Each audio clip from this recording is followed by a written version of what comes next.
So ఇవాళ నేను ఓపెన్గా చెప్తా ఉన్నా, పొన్నం ప్రభాకర్ గారు, మీకు అడిషనల్ అడ్వకేట్ జనరల్ దగ్గరికి అడిషనల్ అడ్వకేట్ జనరల్కి ఎవరు చెప్పారు గౌరవ హైకోర్టులో వాదించొద్దని?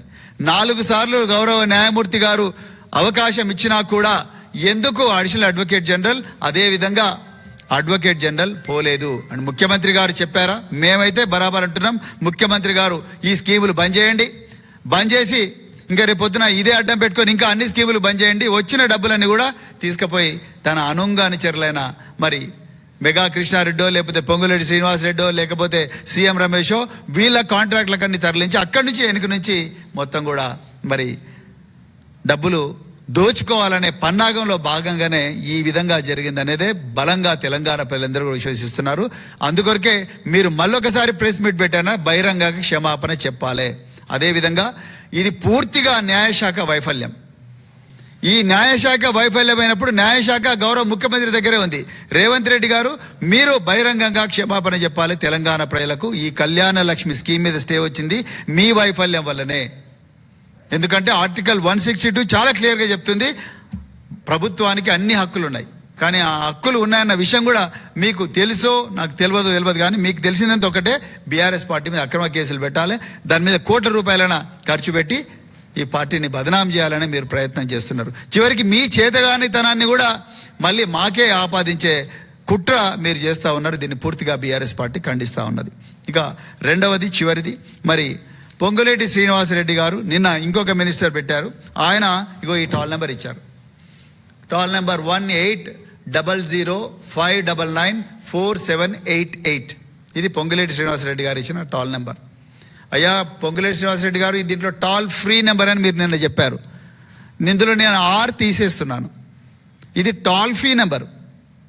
మీరు 22A తీసుకొచ్చింది మీరే. 22Aను పెద్ద ఎత్తున తెలంగాణలో 60% గృహాలకు ఇంప్లిమెంట్ చేసింది మీరే. ఇలా ఈ తెలంగాణలో ఏ కలెక్టర్ని అడిగినా చెప్తారు రెవెన్యూ మినిస్టర్ గారు మౌఖికంగా ఆదేశాలు ఇచ్చారు. అందుకొరకే మేము ఎంఆర్ఓలందరినీ పిలిపించి అడ్డంగా మొత్తం కూడా పట్టా భూములను 22A కింద పెట్టినాం. తెలంగాణలో ఇందిరమ్మ ఇళ్ళన్నీ కూడా 22A కిందకి మీరు తీసుకొచ్చినట్టే పేద ప్రజల నుంచి కూడా రాబందుల్లాగా వాళ్ళ జలగల్లాగా వాళ్ళ రక్తం పీల్చడం కోసమే ఈ 22Aలో మీ ఆదేశాల మేరకు మీ కలెక్టర్లు మీ రెవెన్యూ అధికారులు పెట్టిర్రు. ఇప్పుడు అంతా చేసి మీరేం చెప్తున్నారు, టాల్ ఫ్రీ నెంబర్ ఉంది, దీనికి కాల్ చేయండి మీ భూములన్నీ రిలీజ్ చేస్తామంటున్నారు.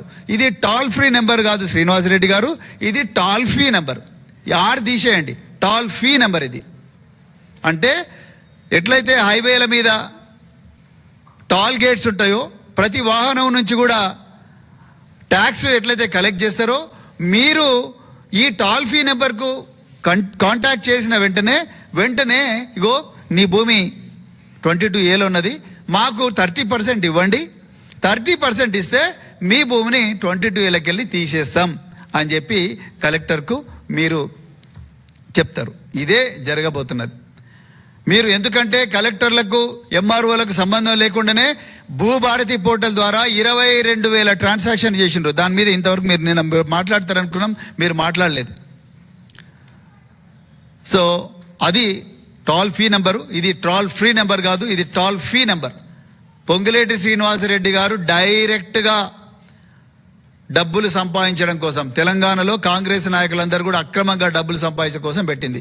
అందుకొరకే ఇందిరమ్మ ఇల్లు కూడా మరి ఇలా 60% అంటే నాగార్జున సాగర్ భూ నిర్వాసితుల ఇల్లు, అదేవిధంగా రకరకాల నిర్వాసితులకు ఎవరైతే ప్రభుత్వాలు ఇచ్చిన ఇండ్లున్నాయో ఇందిరమ్మ ఇళ్లతో సహా పేదల రక్తం జలగల్లాగా పీల్చడం కోసమే ఈ 180059994788 పెట్టిండ్రు. అంతే తప్ప ఇది టాల్ ఫ్రీ కాదు, ఇది టాల్ ఫ్రీ నంబర్. FEE ఈ రుసుము బలవంతంగా ట్యాక్స్ 30% అక్రమంగా గుంజి కాంగ్రెస్ జోబులు నింపుకోవడం కోసమే ఈ టాల్ ఫ్రీ నెంబర్ పెట్టిండ్రు. 22A అంత పెద్ద కుంభకోణం, భూ కుంభకోణం ఈ భారతదేశ చరిత్రలో ఏది జరిగి ఉండదు. అది కాంగ్రెస్ పార్టీకే ఈ చెల్లుతుంది, కాంగ్రెస్ పార్టీకే వస్తాయి ఇట్లాంటి విద్యలన్నీ, ఇంకెవరికి రావని చెప్తూ మరొక్కసారి ఈ ముగ్గురు మంత్రులు కూడా బహిరంగంగా క్షమాపణ చెప్పాలి. ముఖ్యంగా పొన్నం ప్రభాకర్ గారు, అదేవిధంగా వాకిటి శ్రీహరి గారు, ఇంకా మిగతా సంక్షేమ శాఖ మంత్రులు, మీరు దయచేసి రేవంత్ రెడ్డి గారిని కాపాడే ప్రయత్నం చేయకండి. మీరు దోషులవుతారు. నేరం జరుగుతున్నప్పుడు చూస్తూ ఊరుకున్న ప్రతి వాడు కూడా నేరస్తుడే. అక్కడ ముఖ్యమంత్రి కావాలనే న్యాయశాఖను తన ఆధీనంలో పెట్టుకొని అడ్వకేట్ జనరల్ను, అడిషనల్ అడ్వకేట్ జనరల్ మాట్లాడనివ్వకుండా, కోర్టుకు పోనివ్వకుండా, సంక్షేమ పథకాల మీద కుట్ర చేస్తున్నప్పుడు మీరు అడ్డుకోవాల్సింది పోయి, మీరు తిరుగుబాటు చేయాల్సింది పోయి. కోమటిరెడ్డి రాజగోపాల్ రెడ్డి నాయ మీకన్నా ఆయన కనీసం ఓపెన్ గా మాట్లాడుతున్నాడు. ఆ అనిరుద్ధ్ రెడ్డి మాట్లాడుతున్నాడు. మీరెందుకు మాట్లాడతలేరాయా? మాట్లాడండి. లోపల ఏం జరుగుతుందో చెప్పండి. కాంగ్రెస్ పార్టీలో ఏ విధంగా డబ్బులు తినే వ్యవహారం నడుస్తుంది? 22A కింద కళ్యాణ లక్ష్మిని ఎట్లా ఆపుతున్నారు, షాదీ ముబారక్ ఎట్లా ఆపుతున్నారు, వాటన్నిటి మీద మీరు కూడా మాట్లాడితే ప్రజలు మిమ్మల్ని కీర్తిస్తారు. అంతే తప్ప మీరు రేవంత్ రెడ్డిని వెనకేసుకొస్తే మాత్రం ప్రజల ముందర ద్రోహులుగా మిగులుతారు అని చెప్తూ మరొకసారి ఈ అవకాశం ఇచ్చిన మీడియా మిత్రులందరికీ కూడా హృదయపూర్వక ధన్యవాదాలు చెప్తూ జై తెలంగాణ.